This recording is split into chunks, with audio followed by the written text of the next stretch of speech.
कुछ मन था, लेकिन मैं समझता हूँ इसमें भी आपको आनंद आया होगा। एक माता जी ने अभी भजन बोला बहुत सुंदर, उसकी एक पंक्ति से अपनी बात करूंगा। कहना मुझे वास्तव में बहुत कुछ था, लेकिन मैं इस प्रकरण को थोड़ा सा संक्षेप कर दूं। 2 मिनट का समय ले लूं पीयूष जी, ज़्यादा नहीं, 2 मिनट से ज़्यादा नहीं। आप एक बात बताइए, एक अगला श्लोक आता, योगस्ते कुरु कर्माणि संगम त्यक्त्वा धनंजय सिद्धयो सिद्धयो समो भूत्वा समत्वम योग उच्यते। योग क्या है? योग है सम रहना। कैसे सम रहना, जरा विचार करना। आपके लिए 2-3 पॉइंटें जाता हुआ दे रहा हूं। कहते हैं जब सुख होता है तो क्या होता है? आनंदित होते हैं, गर्वित होते हैं। प्रभु ने देखो करोड़ों में से मुझे चुना ये सुख देने के लिए। भाव आता है ना, हम कितने सौभाग्यशाली हैं।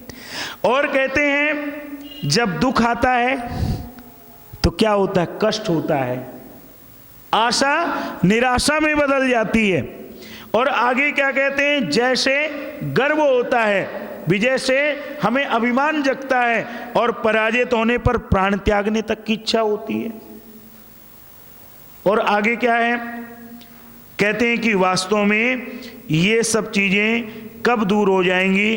कहते हैं जब हम ईश्वर अर्पण भाव से कार्य करने लगेंगे तो ये सारी की सारी समस्याएं हमारी दूर हो जाएंगी। माता जी ने भजन की एक बहुत सुंदर पंक्ति थी, उसको दोहराऊंगा, आपको आनंद आएगा।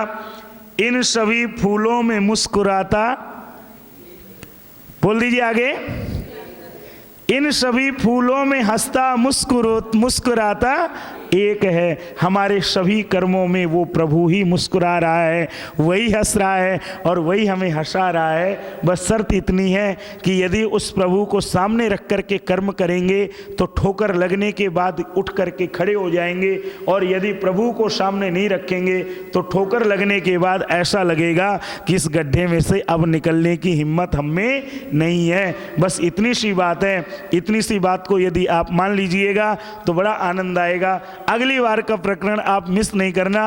अगली बार का प्रकरण वास्तव में बड़ा सुंदर है। आप सभी का धन्यवाद। ओम शम।